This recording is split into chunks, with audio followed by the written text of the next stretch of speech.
সারা জীবন তো শুনে আসছি গরুর কালাভুনা। কুরবানি ঈদের পরে এত গরুর মাংস খাওয়া হয়েছে আর গরুর মাংস খেতে ইচ্ছে করছে না, তাই আজকে বাসায় তৈরি করেছিলাম চিকেন কালাভুনা। এত মজার, এত টেস্টি হয়েছিল, একদম ঘরোয়া মশলা আর ফাঁকিবাজি রেসিপিতে এই চিকেন কালাভুনাটা আমি তৈরি করেছি। প্রথমে একদম মিডিয়াম কাটে চিকেন গুলোকে আমি ভালো করে কেটে ধুয়ে নিয়েছি। আর বাসায় গরুর মাংসের এই কালাভুনার মশলাটা ছিল, তো এটা দিয়ে আজকে চিকেন কালাভুনাটা তৈরি করব। প্রথমে একটা কড়াই ভালো করে ধুয়ে নিয়েছি, এরপর ধুয়ে রাখা চিকেন গুলো দিয়ে দিচ্ছি। কালাভুনার মশলা থেকে এখানে আমি 1 চামচ মশলা দিয়েছি, খুব বেশি মশলা দিইনি। তার সাথে 2টা আস্ত রসুনের কোয়াগুলো আলাদা করে কুচি করে কেটে দিয়েছি। আমি যেহেতু ঝাল পছন্দ করি তাই আবার আলাদা করে মরিচের গুঁড়া দিয়েছি 1 চা চামচ। এবার গোটা গরম মশলা দিয়ে দিয়েছি, এলাচ, দারচিনি আর তেজপাতা, এর বেশি কোনো গোটা গরম মশলা দিইনি। এর সাথে পরিমাণ মতো লবণ দিয়ে তারপরে তেল দিয়ে হাত দিয়ে একদম সুন্দর করে মাখিয়ে নিচ্ছি।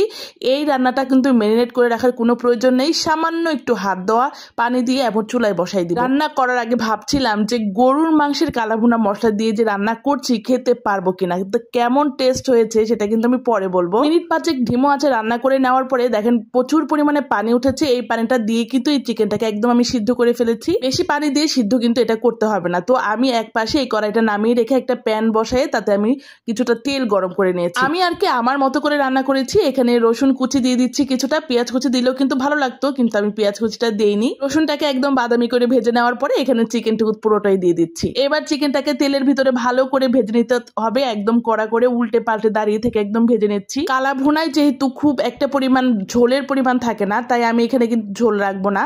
আর প্যাকেটের যে মশলার আরেকটু ছোট মশলা ছিল সেখান থেকে আমি আরেকটু পরিমাণ মশলা উপর থেকে ছিটিয়ে দিয়েছি। আমার পুরো বাসা একদম সুঘ্রাণে মোমো করছে। আর চিকেনটা যা সুন্দর কালার হয়েছে কি আর বলবো। চিকেনটা ভাজতে ভাজতে মশলাগুলো যখন একদম চিকেনের গায়ে গায়ে লেগে যাবে, ঠিক এ পর্যায়ে এসে আমি চুলার আঁচটা একদমই বন্ধ করে দিব। কিছুক্ষণ চুলার উপরে রেখে দিব চিকেনটাকে, আর উপর থেকে একদম চিকন চিকন করে আদা কুচি দিয়ে দিচ্ছি। এই আদাটা মুখে দাঁতের নিচে পড়লে খুব সুন্দর একটা ফ্লেভার আসে। ব্যাস, এবার গরম ভাতের সাথে কিংবা পোলাওয়ের সাথে এই চিকেন কালাভুনাটা একদম খেলে প্রাণ জুড়িয়ে যাবে।